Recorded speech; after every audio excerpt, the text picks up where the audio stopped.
Julian Assange joins us via Democracy Now! Video stream from the Ecuadorian embassy in London. He took refuge in the embassy last June to avoid extradition to Sweden, where he's wanted for questioning around sex assault allegations. On Tuesday, Ecuador's foreign minister accused the British government of trampling on Assange's rights by refusing to allow him to travel to Ecuador, which granted him political asylum almost a year ago. We're going to talk about Jeremy Hammond, about Bradley Manning, and about Julian Assange's own case for this hour. Julian Assange, welcome back to Democracy Now! Can you start off by responding to Jeremy Hammond pleading guilty and what his case means to you? Let's look at what we know and what the prosecution agrees with about Jeremy Hammond.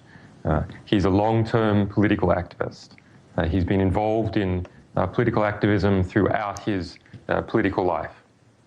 The allegation against him is that through his political activism, he became a journalistic source to WikiLeaks and to hundreds of other media organizations in the United States and around the world.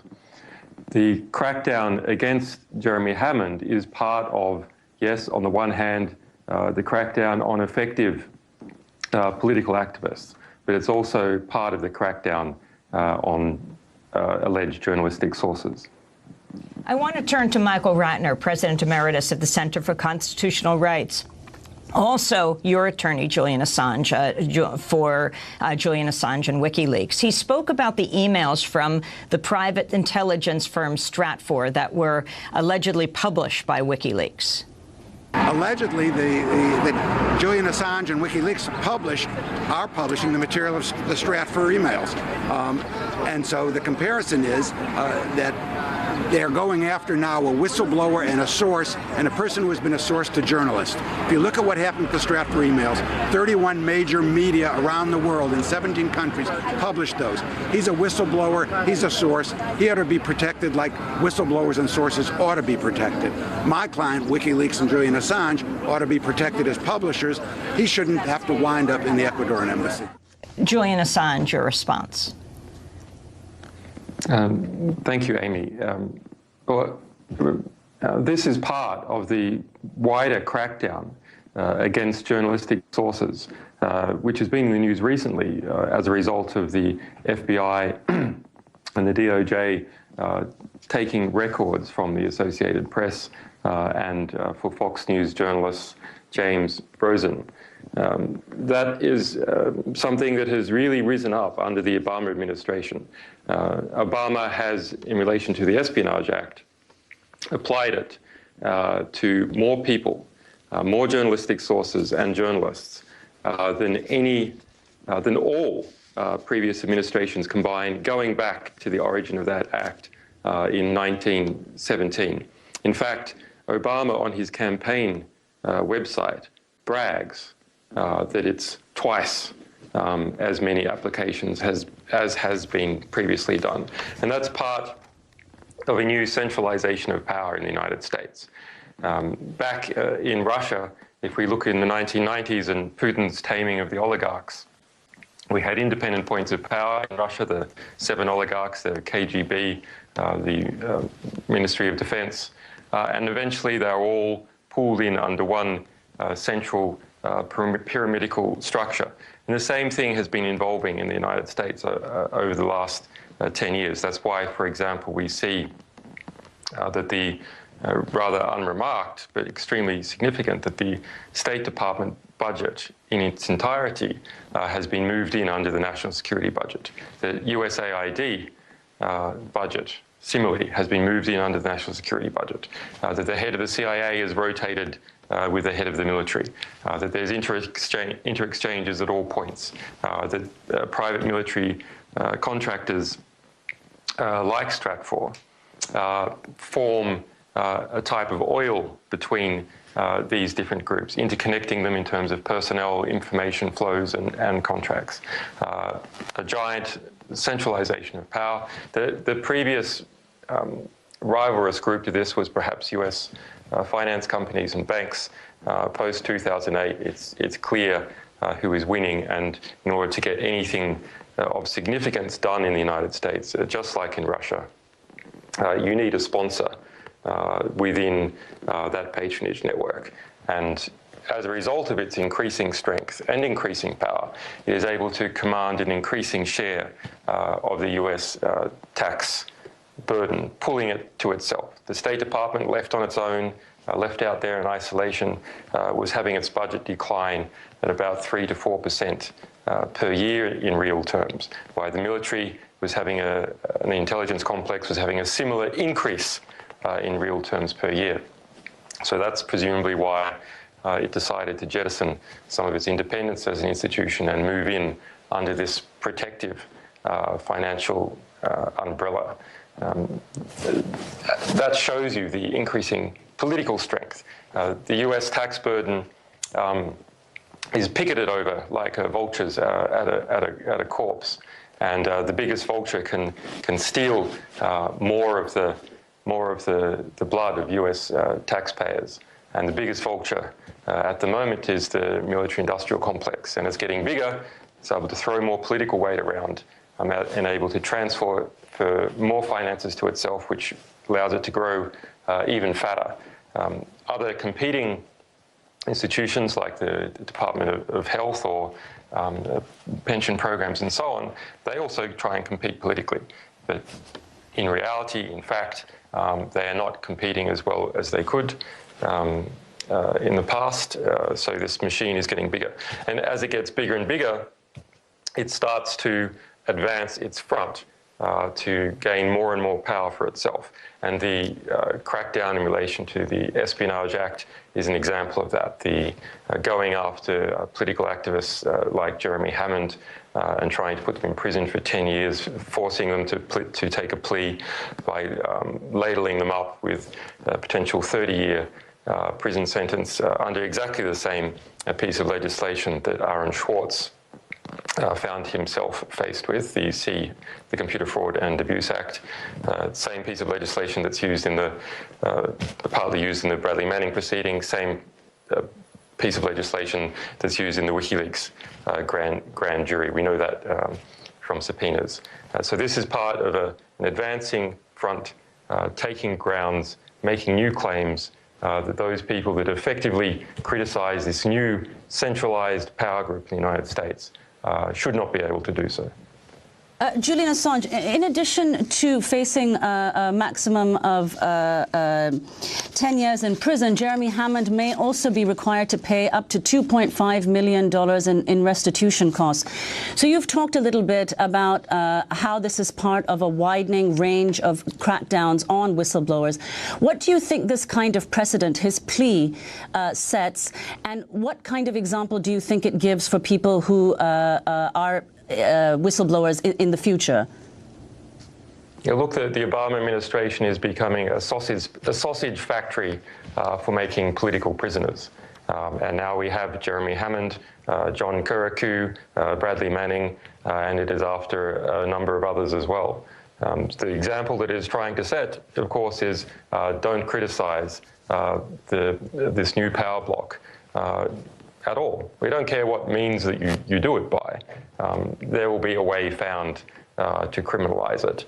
And people like Hammond and Manning, John Kirikou, they're used as examples. Like, do something we don't like and we're going to go after you in order to decrease criticism and embarrassment on behalf of this new dominant political institution in the United States.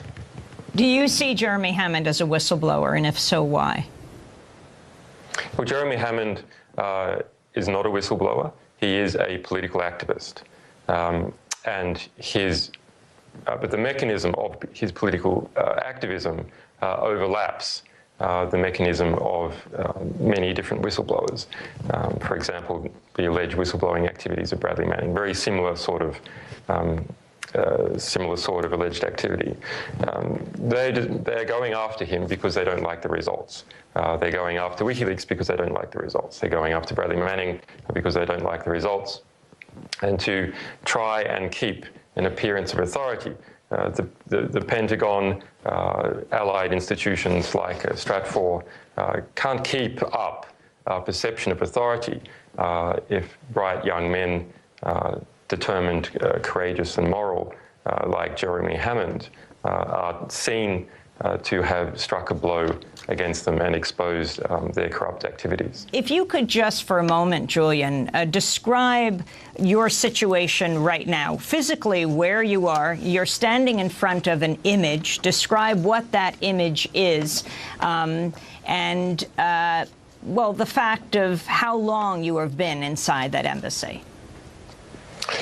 Right now I'm inside the embassy, as I have been for 11 months. Before that, I was under house arrest for approximately 590 days, and before that, I was in solitary confinement for 10 days. The image that you see behind you is a frame from Collateral Murder, a famous release by WikiLeaks, which displays the murder of 2 Reuters staff and a number of others in Baghdad in 2007, which was then subsequently covered up by the US military. Bradley Manning has been charged with supplying that video to us and has himself said that he did so.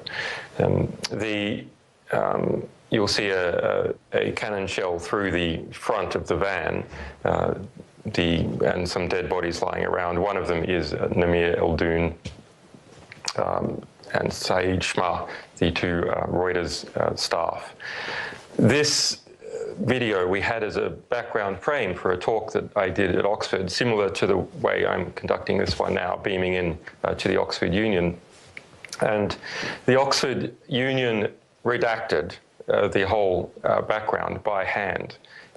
Even the little monitors that were in the audience, that the audience could see, footage of those monitors they redacted by hand and put that on the internet. You can Google for Assange censored Oxford. Partly to pay tribute to the people who died in this incident, but also to Bradley Manning, and to take a stand against the censorship of Oxford. We've presented this background. A quick question. Since we last spoke to you, again, holed up in the Ecuadorian embassy in November, Bradley Manning has pled guilty. Bradley Manning pled guilty to misusing classified material that he felt, quote, should become public, but denied the top charge against him, aiding the enemy. He acknowledged he gave the classified documents, among them the video that you're describing, what you've called collateral murder, that shows the journalists and the men in New Baghdad blown up by a Apache helicopter. That's footage from the Apache helicopter, and then the subsequent exploding of the van that had 2 children in it. But he has pled guilty to doing this and to giving these documents to WikiLeaks, to you. You have always said you will not reveal your sources, but since he has pled guilty to this, can you talk about the significance of what Bradley Manning gave to WikiLeaks and what you published? Bradley Manning is making his statements under duress presently. He is facing a capital offence, which Barack Obama would have to sign. So politically, there is possibly only a 3%, say, a chance that Barack Obama would sign a death certificate, or that the judge would decide to promote a death certificate. But if there was a 3% chance of you crossing the road, you wouldn't do so. He's also facing a quite decent chance of life imprisonment. And the life imprisonment charge comes from a very new ambit claim of the Pentagon, that is, and the Department of Justice, that is communicating with a journalist, is communicating to the public, is communicating to Al-Qaeda. And there's no allegation that Bradley Manning intended to communicate to Al-Qaeda. The only allegation is that he indirectly did so as a result of communicating with journalists who communicated to the public. If that precedent is allowed to be erected, it will do two things. Firstly, it means it's a potential death penalty for any person in the military speaking to a journalist about a sensitive matter. Secondly, it also embroils the journalist and the publication in that chain of communicating, they would say, to the enemy, and therefore making them susceptible as well to the Espionage Act, which also has capital offences. That is part of the US, that latter part is part of the US attack on WikiLeaks, including myself. Julian Assange, there are about 150 witnesses who are set to testify against Manning at the trial. Among those witnesses, the Washington Post reports, is a person they've called a DOD operator, whose name they've not revealed, who is likely to say that Osama bin Laden received access to some of the WikiLeaks material through an associate because of what Manning revealed. Well, the latest information I have is that there are, in fact, 4 of those people involved in the Osama bin Laden raid who will be testifying in one way or another. This is, of course, part of the show trial. The alleged actions here are a communication between a source and a journalist. There's no allegation anyone else was present in the room. So 141 prosecution witnesses, 31 of them giving secret testimony in part or behind a screen or something like this. This is a show trial. The trial is meant to go for 14 to 16 weeks, and the prosecution, the Pentagon, and possibly the White House is hungry for this. This is their big Broadway musical moment, and they have their star divas from the SEALs and elsewhere that they intend to put up in order to terrorize people from communicating with journalists and communicating with the public. Julian Assange, what do you think the significance is of the fact that over 24 witnesses will partially testify in secret? Well, it's a furtherance of what we've been seeing as this new pyramidical structure of centralized intelligence and military power continues to gain financial and political capital. It is advancing the frontiers to the degree where it is now conducting extensive secret trials. The same thing has been introduced here in the UK. But we all know that without open justice, there is no justice at all. Justice must be seen to be done. Judges must themselves be on trial before the public as they conduct trials. We're all aware of the terrible abuses in the past that have come about as a result of secret star chambers. But nonetheless, the neo-military-industrial complex has gained enough political power where it is able to, or at least it thinks that it is able to, go back to this earlier depraved time. I want to turn to recent comments made by the Australian Foreign Minister Bob Carr. He was speaking to the Australian Broadcasting Corporation and was asked specifically about the threat of your possible extradition to the US in the event that you're taken to Sweden. Julian Assange could have been the subject of extradition action by the United States any time in the last 2 years when he's been residing in the UK. He wasn't. To suggest that the Swedes are after him as a CIA conspiracy to get him to Stockholm and allowing him to be bundled off to Langley, Virginia, is sheer fantasy. The Swedes have won in the UK courts. It's nothing to do with WikiLeaks. It's about a criminal allegation made in Sweden. And that's why he's in the Ecuadorian embassy. In this, Australia has precisely no status. We've got no standing in the courts on this in the United Kingdom. We've made representations to the Swedes about him being treated with due process. We've done that 3 times this month. We've made by the way, just on that score, have you got some sort of assurance from the Swedes he would never be extradited to the United States? The Swedes say it is our policy and has been our policy for decades that we never extradite someone on a matter related to military or intelligence. They just don't do it. Julian Assange, that was Australian Foreign Minister Bob Carr. Could you comment on what he said? Bob Carr is a well-known liar in Australian politics. The man's ignorance is only eclipsed by his arrogance. WikiLeaks published records showing how Bob Carr became a US embassy informer way back in the 1970s, why he was in the unions, why he had no business whatsoever dealing with the US embassy. At that time, he was giving sensitive political intelligence on the Australian Prime Minister Gough Whitlam. And that Gough Whitlam was subsequently removed in 1975 in a political coup in Australia. Look, let's go through these points by Bob Carr. Bob Carr is a master of rhetoric. For example, he says that there's no evidence of some CIA conspiracy designed to smuggle me off to Langley, Virginia. You're quite right. That's not the issue at stake here. That's a straw man that is erected by Bob Carr.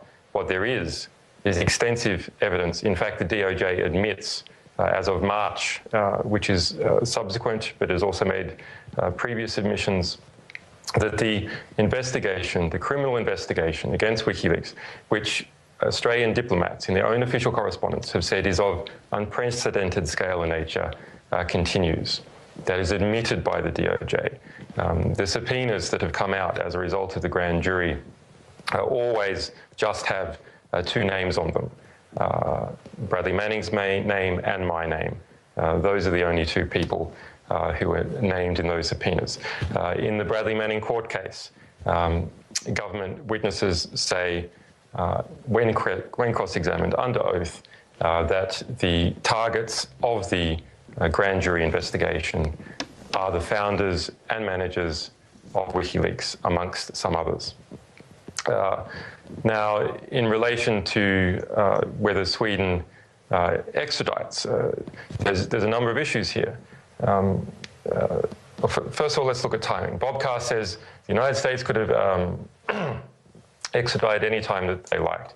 Well, just go and look at Justice for Assange with the numeral 4.com/extraditing-assange.html. It's justiceforassange.com/extraditing-assange.html.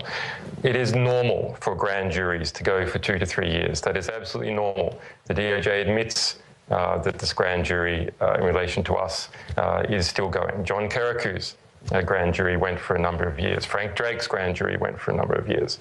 Furthermore, it is unlawful for any US official to admit to the existence of a sealed indictment, even to other US officials, except in carrying out the arrest. It's only after the person has been arrested. So that is the situation that I face in the UK. If I walk outside, I could be arrested in relation to Sweden, I could be arrested in relation to the United States. What Bob Carr doesn't say is that I have never been charged for an offence in Sweden. While there's a decent chance of a secret indictment in the United States, and my lawyers say that they believe that there is a secret indictment, that records from Stratfor, allegedly obtained by Jeremy Hammond, reveal the existence of a secret indictment. There is no charge against me in relation to Sweden. The Swedes refuse to provide a guarantee to me, to Ecuador, that I will not be re-extradited to the United States as soon as I hit Sweden. They also say formally, and said so before I came into the embassy, that I would be imprisoned without charge in Sweden, initially said held incommunicado during the course of their preliminary investigation. It is perfectly normal, and the head of the Swedish Supreme Court even has come out and said it is normal and correct for Swedish police, if they are investigating some allegation, to have a phone call with the person, to take a statement, to come to the country here. The Swedes refuse to do that. They refuse to explain why even that they are doing that. And this whole matter was investigated by the most senior prosecutor in Stockholm, Eva Finney, who the Swedes have now appointed to head up the investigation into their race riots, investigated by Eva Finney and dropped. The case was dropped. It was resurrected subsequently by a politician, Claes Borgström, who went to a different city, Gothenburg, to a particular prosecutor there and got that prosecutor to resurrect the matter. I wanted to ask you quickly, Julian, about the Icelandic Supreme Court decision around visa and the whole issue of how the money supply to WikiLeaks has been cut off online. If you can explain this latest development. Well, Amy, first let me contextualize it. There's attacks on all fronts against WikiLeaks. Criminal, reputational, financial, in many different countries. There's also counterattacks that we have been making. And in relation to this visa blockade, back in late 2010, US right-wing politicians like Senator Lieberman contacted a number of different financial institutions in the United States and encouraged them to cut off WikiLeaks as a recipient of visa donations, our donations, but via Visa. Now, as a result, Visa, MasterCard, PayPal, Money Bookers, Western Union, Diners Club, Discover, JCB, and the Bank of America, and Swiss Post Finance. That's 10 different financial organizations, as a result of that pressure, engaged in extrajudicial financial blockade against us and our donors, much the same as they do to Cuba, but without any legislative backing, without any administrative backing. Even the US Treasury Secretary, Geithner, investigated whether we should be formally added to a US blacklist and found that there was no legal basis to do so. In response, WikiLeaks for the past year and a half or so has been engaged in litigating some of these giant financial services companies that are influenced by Washington power brokers. And we won in the lower courts in Iceland, and we won in the Supreme Court in Iceland just a few weeks ago. Now, that victory in the Supreme Court stated that Visa must open up the gateway, and its subcontractor, Valitor, in Iceland must open up the gateway. Visa has relented and has opened up the gateway. However, it has also activated what it says is another clause in the contract to shut it back down again on midnight June 30. So between now and midnight June 30, people can donate directly to WikiLeaks. Otherwise, they have to, come midnight June 30, they'll have to engage in indirect mechanisms. But they are there, for example, Daniel Ellsberg, John Cusack, John Perry Barlow, and some others set up the Free Press Foundation in the United States precisely to deal with some of these economic blockades. But if you go to wikileaks.org/donate, you will see that there's different ways that we have constructed to work around this economic blockade. Unfortunately, they're all a little bit indirect, so it's a little bit of an extra burden for donors and a reputational burden, because you don't see that you're donating directly to WikiLeaks, you see that you're donating to the Free Press Foundation or the Valholland Foundation in Germany, or a number of others. But donations now to WikiLeaks via the Free Press Foundation in the United States are tax deductible. We've also had a major victory in Europe in relation to the German tax authorities, which also were politically pressured, and that has come out and been admitted to remove our tax deductibility in Europe. That's now back. We've won against that. So the position of my asylum here is such that we've been able to concentrate more of our resources on counterattack and have been successfully engaged in that battle. We wanted to switch gears right now. The CEO of Google, Eric Schmidt, has come out with a new book called The New Digital Age. And we wanted to ask you about a meeting you had. On June 23rd, 2011, Julian Assange, you had a secret 5-hour meeting with the Google CEO, Eric Schmidt. At the time, you were under house arrest in rural England. Also in attendance, Jared Cohen, former advisor to Secretary of State Hillary Clinton, Scott Malcolmson, director of speechwriting for Ambassador Susan Rice at the State Department, and current communications director of the International Crisis Group, and Lisa Shields, vice president of the Council on Foreign Relations. Schmidt and Cohen requested the meeting to discuss their ideas for this book that has just come out, The New Digital World. We want to go to a part of your conversation with Schmidt and Malcolmson. This is a recording you made of that meeting, first time being played in a national broadcast, where you talk about the Patriot Act. We wouldn't mind a leak from Google, which would be, I think, probably all the Patriot Act requests. Yeah, which would be illegal. Depends on jurisdiction. We are a U.S. There's higher laws, First Amendment, you know. No, I've actually spent quite a bit of time on this question because I'm in great trouble because I've given a series of criticisms about Patriot 1 and Patriot 2. Because I think they're because they're non-transparent, you know, because the judge's orders are hidden and so forth and so on. And the answer is that the laws are quite clear about Google in the U.S. We couldn't do it. It would be illegal. So we're fighting this case now with Twitter. We've done 3 court hearings now, trying to get the names of the other companies that fulfilled the subpoenas to the grand jury in the U.S.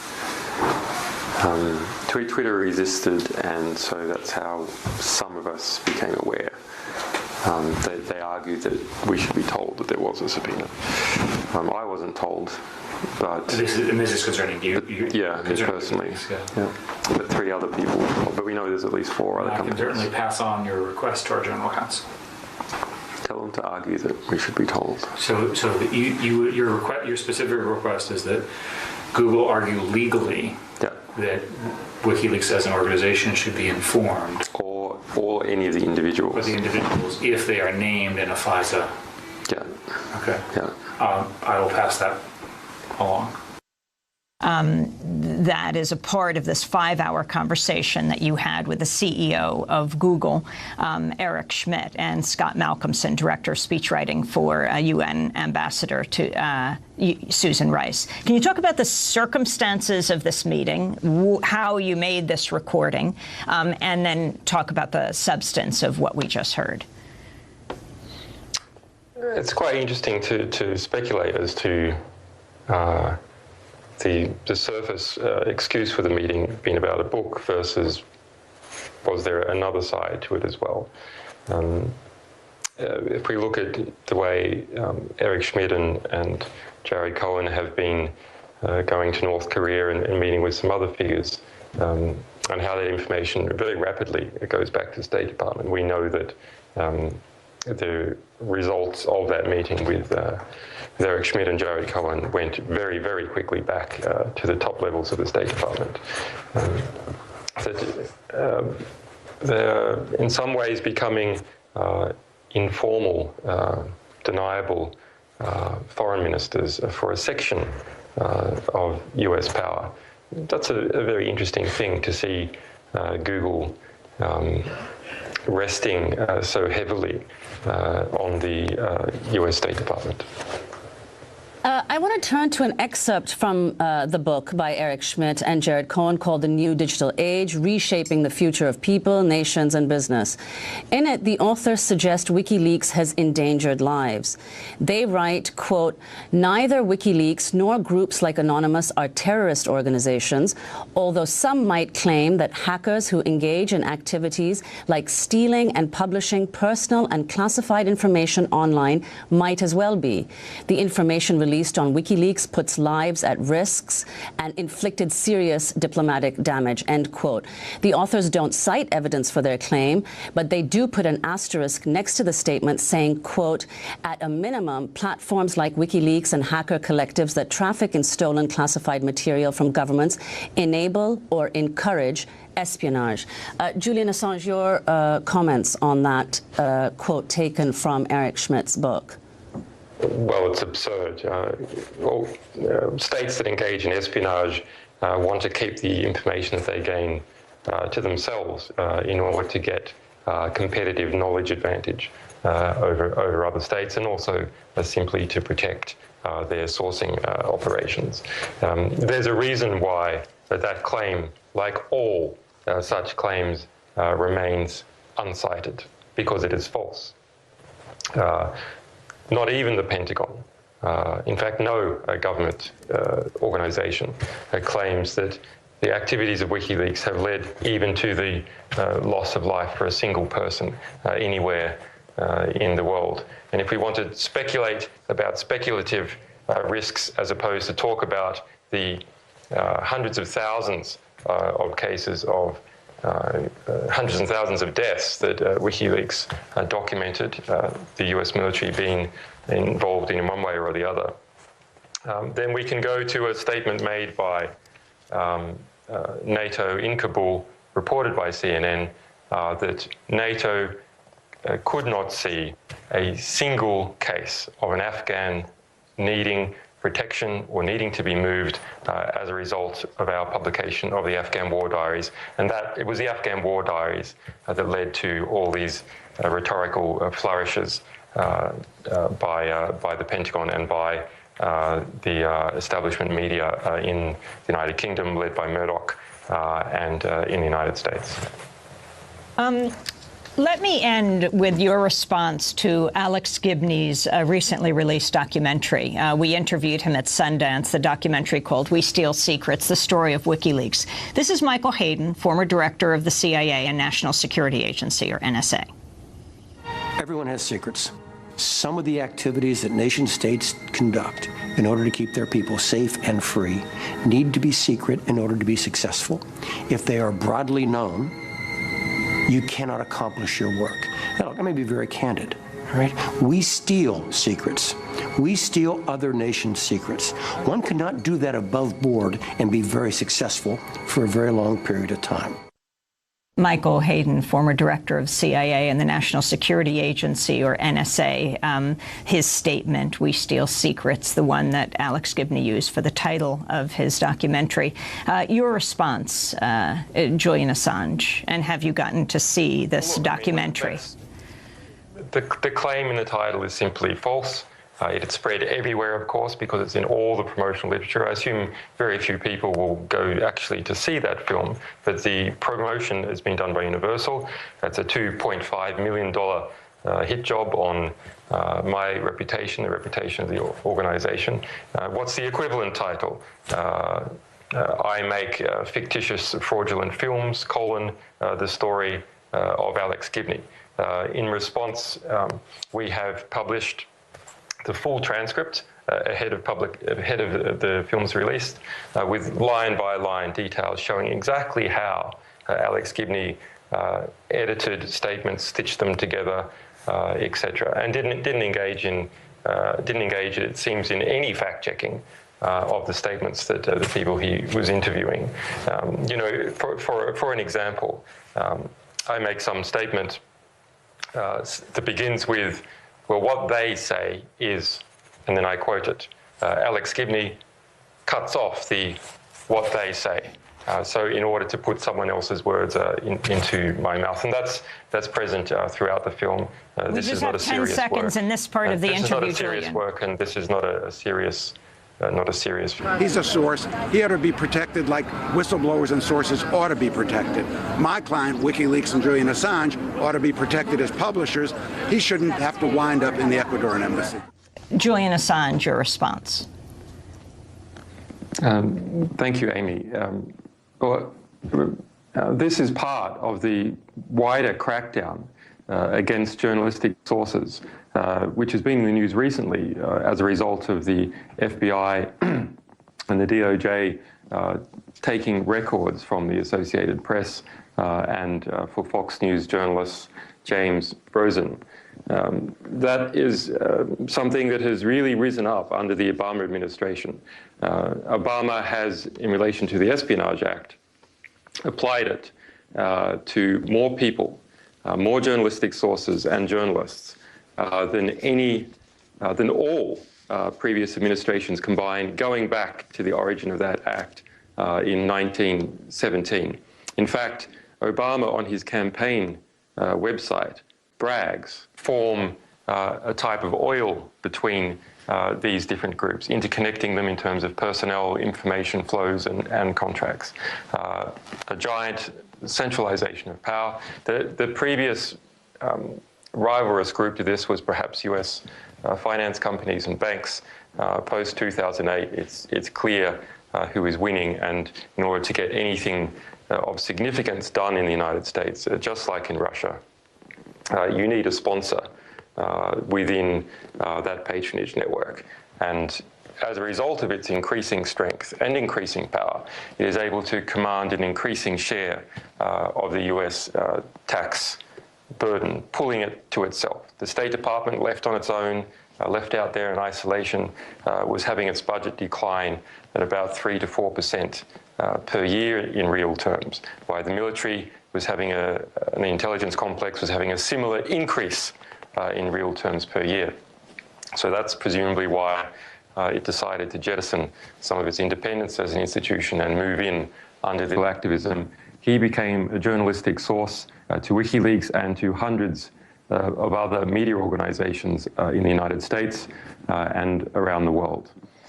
The crackdown against Jeremy Hammond is part of, yes, on the one hand, the crackdown on effective political activists, but it's also part of the crackdown on alleged journalistic sources.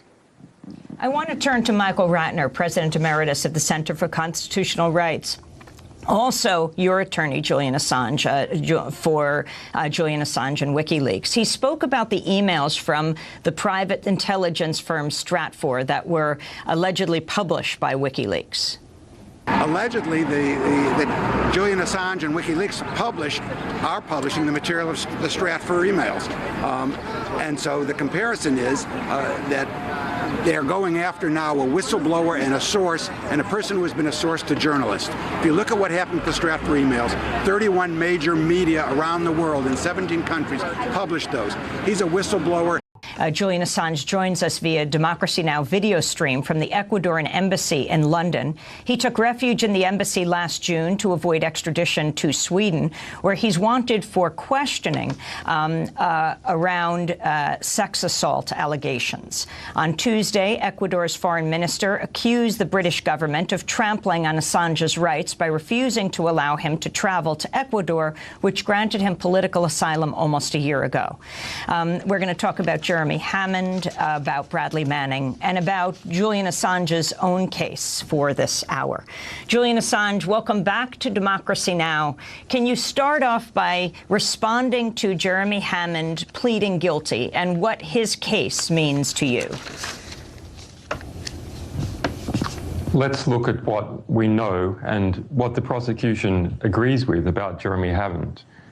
He's a long-term political activist. He's been involved in political activism throughout his political life. The allegation against him is that through his political that it's twice as many applications as has been previously done. And that's part of a new centralization of power in the United States. Back in Russia, if we look in the 1990s and Putin's taming of the oligarchs, we had independent points of power in Russia, the 7 oligarchs, the KGB, the Ministry of Defense, and eventually they were all pooled in under one central pyramidical structure. And the same thing has been evolving in the United States over the last 10 years. That's why, for example, we see that the rather unremarked but extremely significant that the State Department budget in its entirety has been moved in under the national security budget. The USAID budget, similarly, has been moved in under the national security budget. That the head of the CIA is rotated with the head of the military. That there's inter-exchanges at all points. That private military contractors like Stratfor